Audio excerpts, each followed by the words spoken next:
Thank you, Lord. Thank you, Lord. Thank you, Lord, for one more day.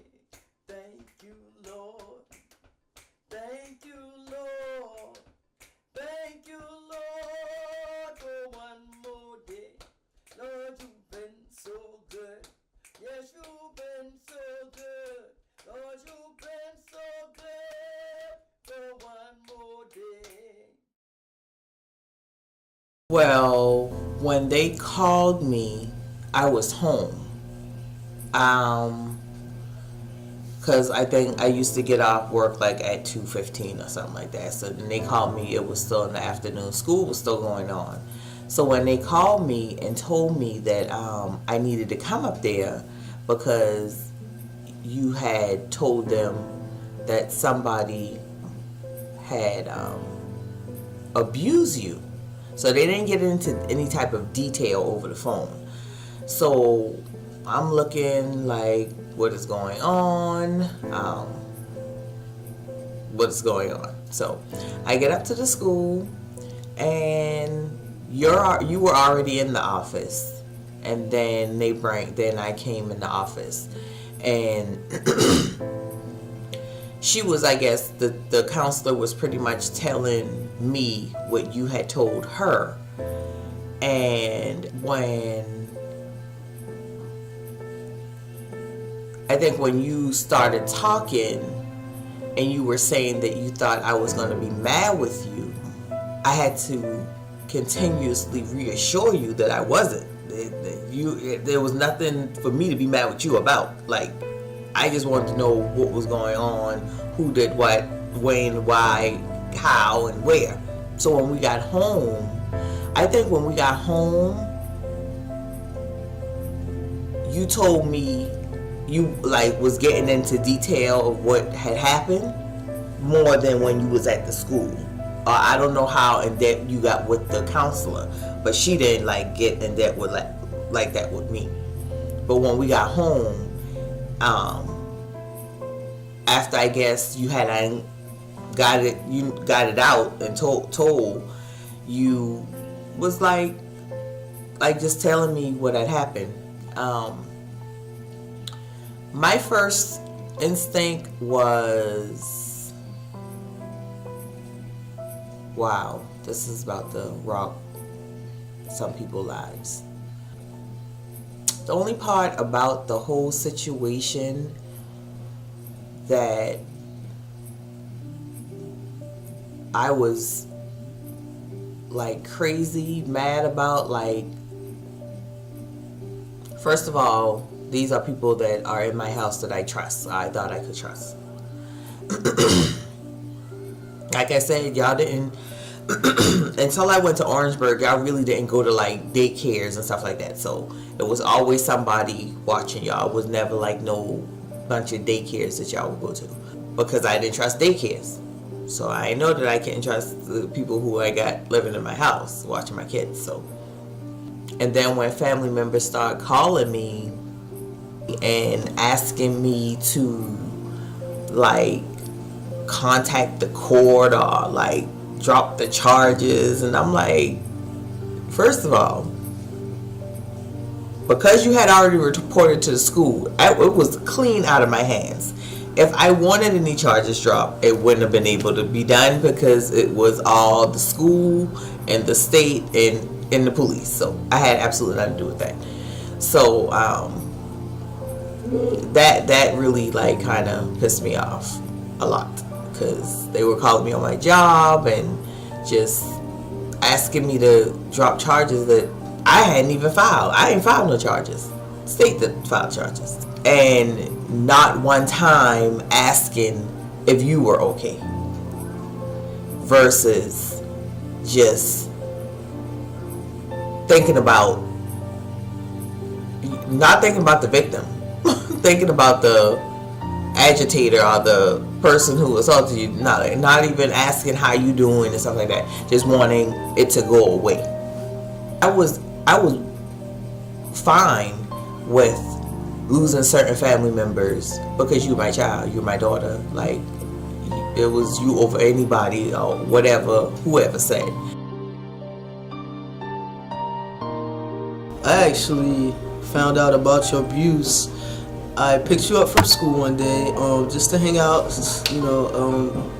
One Friday, you guys were doing like wellness school, so I'm like, I'm gonna pick Demery up. And I remember going to school, trying to sign you out early so we can all just hang out and have a fun day, because you guys were doing like wellness school. And I remember the principal and the teacher telling me that you couldn't go, and they just contacted your mom and all that good stuff. So at that point I was like, well, Demery, did you get in trouble? And she was like, no.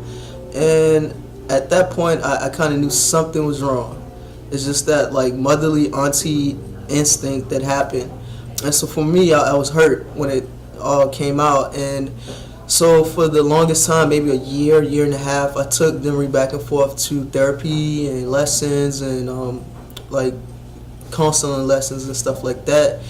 And in our car rides, I would always tell her like, yeah, it's not your fault. What you did was nothing of your nature. You couldn't control the situation, and it hurt me to even think of having those conversations. But we did, and I tried to console you, make you feel as comfortable as possible, because at the end of the day, I feel like too many families sweep things under the rug. They don't confront the elephant in the room. And I feel like and until we started confronting these elephants in the room, more kids would come forward and speak their truth. And that's important. And I just taught her, I taught Demery the importance of speaking her truth. To this day, it still bothers me. I remember going in and out of court and just talking to her as much as I can and letting her know it's not your fault. You didn't do anything wrong, and you have my 100% support, and I love you to death. Love you to life, and we'll get through this together.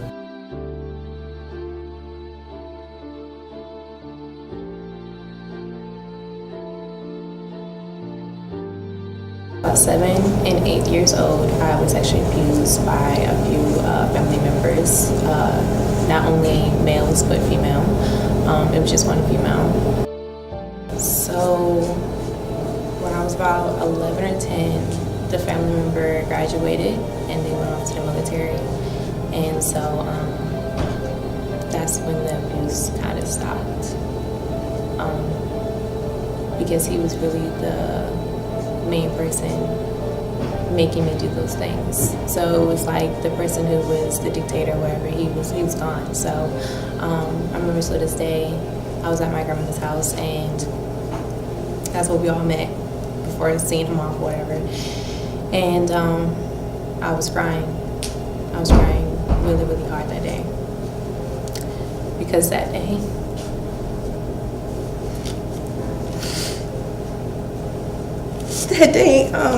it was the last time that he got to tell me what to do, control my life. And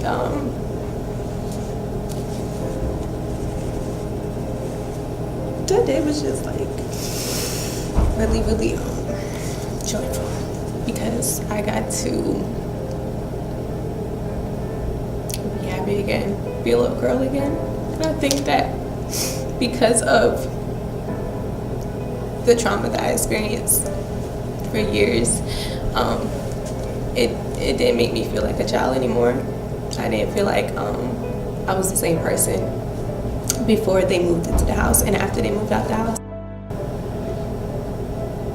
I didn't go to court. I didn't testify. I was scared. Like I said, they used a lot of things against me to make me do a lot of things. So it was still fear there. And so I just wrote a statement, and my parents and my aunt represented me in court. Most of the family members who was on the other side saw in our court day in and day out on the other side. Did not speak to my parents. My mother didn't speak to my mother. It was just a lot of things that happened that shouldn't have happened. After some years, I was about 17, 16 years old. And I've always went to church services. I've always went to church, heavily in church, but that Sunday, the pastor was just talking about forgiveness, and that was the day that I didn't want to be a victim anymore. That I had been carrying something on me that wasn't about me. It wasn't my fault. So I had to take myself out of the equation and look at why I'm so mad. Look at why I'm like so depressed. And it wasn't because of me, it was because of what I went through. And so the two family members that got prosecuted, I called them and I told them that I forgave them and that I love them, and whatever that they have done to me has been forgiven.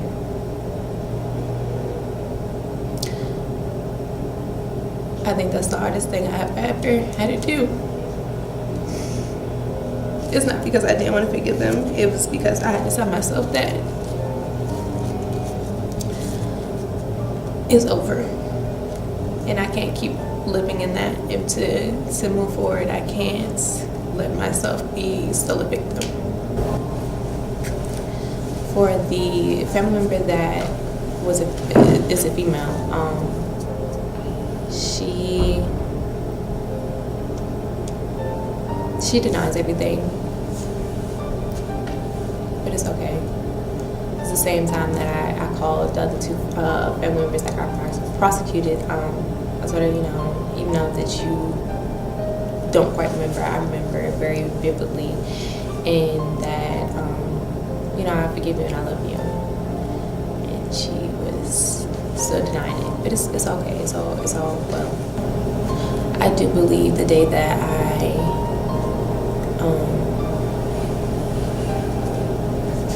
called them and said that I forgave them, all my doubts, all my worries, all my anxiety, all my depression was lifted. Now I still go through it, the anxiety and depression a little bit, but I deal with it on my own. It's not as bad as it used to be when I was a teenager. Okay, since my abuse, I try not to carry it on me, my day-to-day life, but it's hard. Like I mentioned, I did fight with mental issues, depression, and anxiety.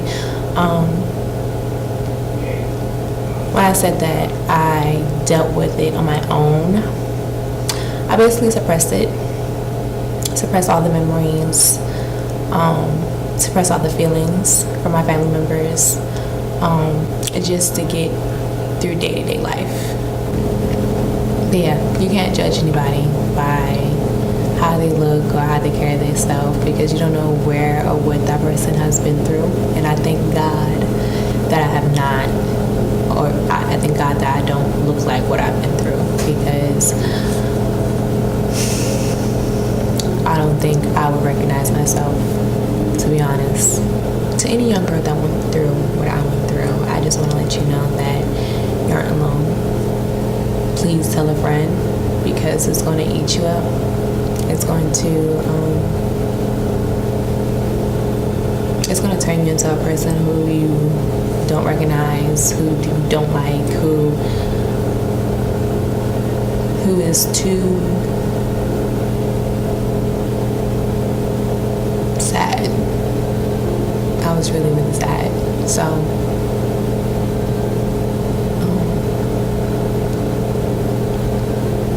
that's the best way. Or talk the hotlines, chat lines. And for me, that was a moment of maturity on my part and her part. It took a lot out of me to get off and have those conversations and actually let her know that you're not alone. You will get through this. You will conquer this. You will look back on this and it'll make you, the situation may make you stronger, so don't feel guilty or a victim. And I think the most important point that I stressed to Demery was, you're not a victim. but you're a conqueror, and it's a difference. And so those lessons are something that I stand proud of teaching her. You faced them and said what you had to say. I think that's when you let the victim part go. Yeah. Because otherwise, if that had never happened, you would have probably been walking around here, you know. And I knew that, like, I always knew that that situation would forever be a part of you, no matter where you go or what you do. And that's sad.